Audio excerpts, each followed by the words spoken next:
Hello everybody, it has been a minute. I just got back from visiting my family in San Diego last night and I'm pretty tired, but I wanted to get this idea down in a video on a canvas of sorts before I lose the concept in the morass of the experience I'm about to describe. So I'm dealing with something that I'm going to refer to as the recovery treadmill. And before I dive into what that is, I'm going to give a little bit of a backstory and then I'm going to give a preface because you know I love to do both of those things. So, the backstory is that my whole life I've been a competitive distance runner. My parents were both marathon runners. They indoctrinated me into it by tricking me into running laps around my neighborhood when I was a kid and giving me ice cream for doing that. I won all the jogathons when I was in elementary school. I was a good runner in middle school. I was a great runner in high school. I was competitive through college, and as an adult I've done plenty of half marathons, marathons. I run a mile for time every year on my birthday. I'm one of those people. And throughout my entire life I have detested treadmills. Now, I'll grant you that treadmills are a weird thing for someone to have a strong opinion on, especially someone who likes running, but every time I get on one, I just feel uncertain. I can't get the pace to be right, whether it's too fast or too slow. I can't figure out my stride. I feel terrified that if I step wrong, I'm going to sprain an ankle or blow out my knee, and every time I'm on one, I keep thinking, why am I not just outside enjoying this activity of running to the fullest? I mean, ironically, now that I fear the sun, maybe we could work that in there, but this analogy is getting spread thin. Mostly, I just feel lost when I'm on a treadmill. I feel as though the activity itself is a muted version of a better one I could be doing. So, that is the backstory. The preface, and this is one I use a lot in my videos, this is my personal cancer experience. I make these videos to help people with a relative experience that they can see me talking about, but I understand that there are circumstances in other people's lives that are far different. This is a champagne problem for a stage 4 cancer patient to have. One of being a little bit confused in a remission. And I don't want anyone to hear me complaining about this moment and think, well, that's unfair. This guy has been given a new lease on life, so why is he so concerned? And I'm going to address, why I think it's valid for me to feel this way, but also why I understand this is a fortunate position to be in. Now, as I'm speaking, I am over 6 months into remission from a stage 4 metastatic melanoma recurrence. Not only that, my response to the treatment was amazing. I got through treatment in less than 3 months, and my prognosis following it is seemingly pretty good. To the best of my understanding, I have a good chance at surviving for a while, and not only that, I have a real shot at living cancer-free for a long time if I'm able to hit some of the upper outcomes, the unlikely yet attainable outcomes within my diagnosis, prognosis, treatment response, etc.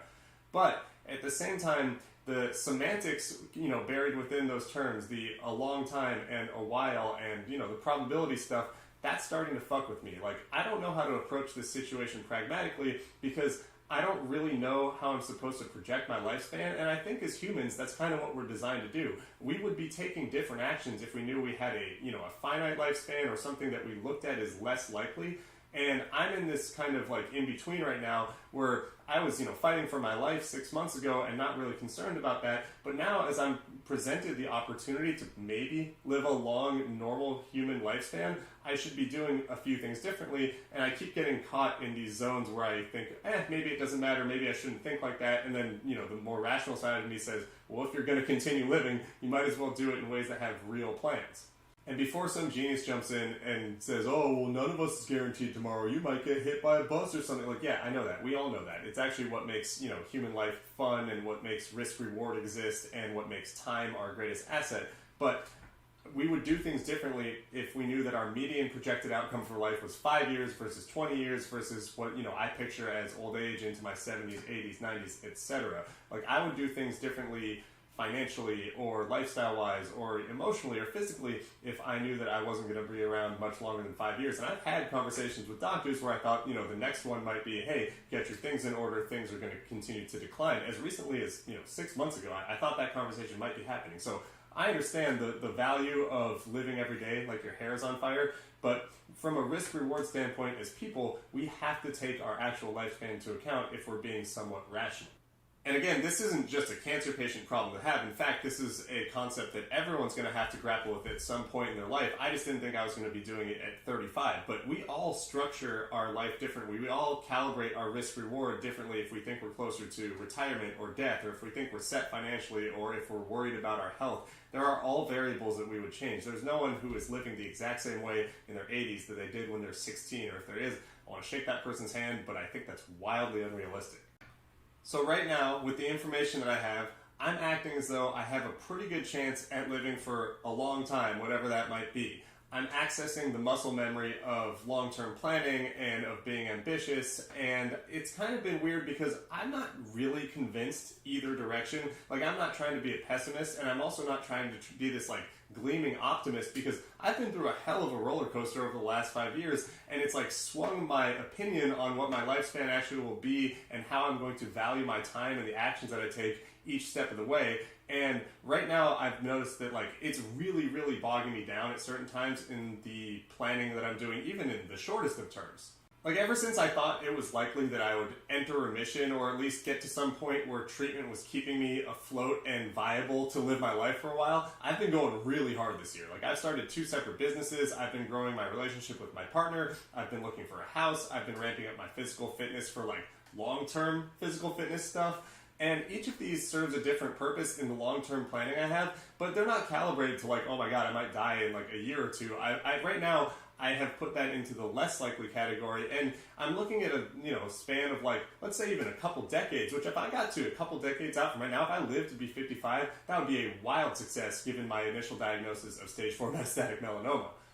Here's a fucked up but 100% true thought that's been swimming around my head every now and then for the last few months. Like, if you put a contract in front of me that said, if you sign this, you get to live until 55, guaranteed. But at 55, your chance of dying spikes. It's like very moderate, and then it gets exponentially higher each year. I'd sign it immediately, and I'd be stoked. I'd be elated. But if you told most 35-year-olds that, they'd like wither in their chair. That's not how you're supposed to really go about these things, but here we are. But also, when I say here we are, that contract doesn't exist. I still have to deal with the ambiguity of my situation the same way everyone else has to deal with the ambiguity of their situation and the imminent threat that we all could die at any time. We all could get hit by that bus. So we all should be living like our hair is on fire. But even the concept of living like our hair is on fire, the definition of that changes from person to person, and it is always constrained by reality in the sense that, yeah, we all have different wants and needs and goals and ambitions, but we're also dependent on the situation that we're in and our energy and our bandwidth.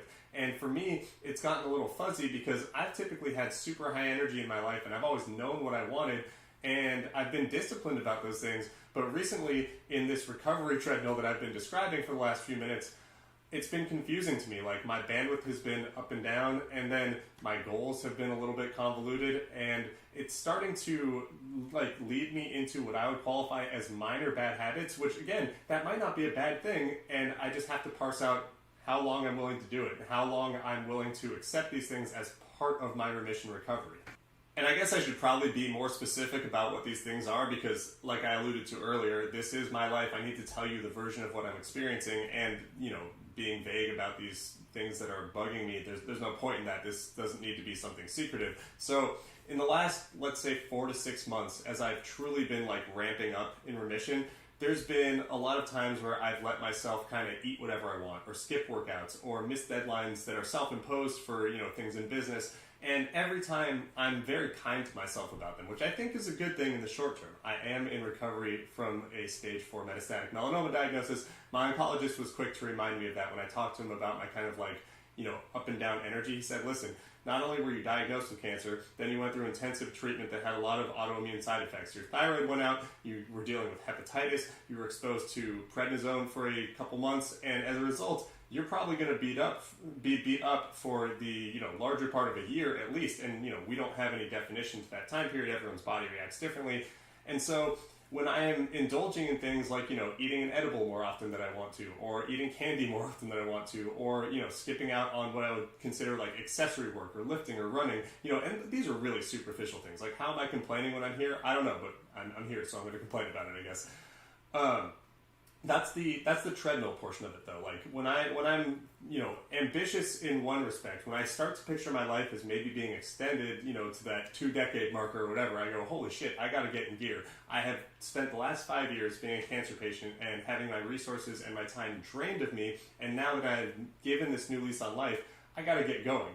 And then there's another part of me that logically, for the short term, will say, hey man, just chill. Your job is to recover, because it is.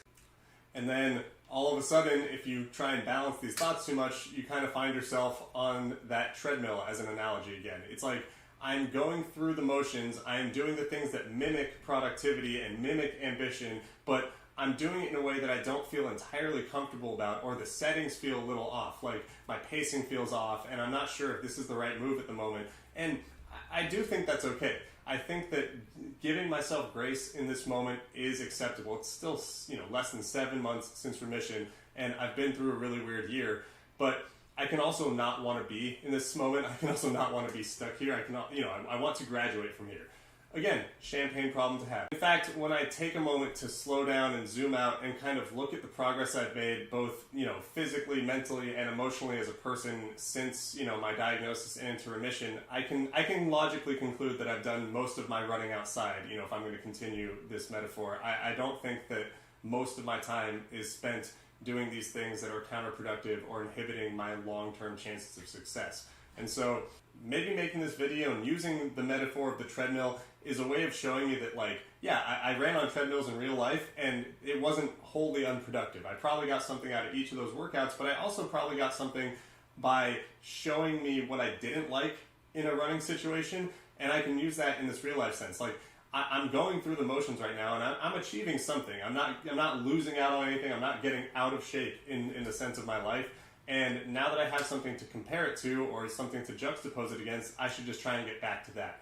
That's a jumbled way of ending this, but I think it's kind of fitting because that's where I'm at right now. So thank you for taking the time to watch this long rant. I know that sometimes I have more poignant sections, and this one got a little bit off on a tangent. But that's what's in my brain, and I appreciate you sticking around the entire time to watch it. Please consider liking this video and subscribing to my channel. It does help the channel grow. It helps me broaden these conversations for cancer patients and their loved ones, and it helps me rant to more people at a time. That's all I've got for today. I hope you all have a wonderful rest of your day. Thanks for watching. Bye.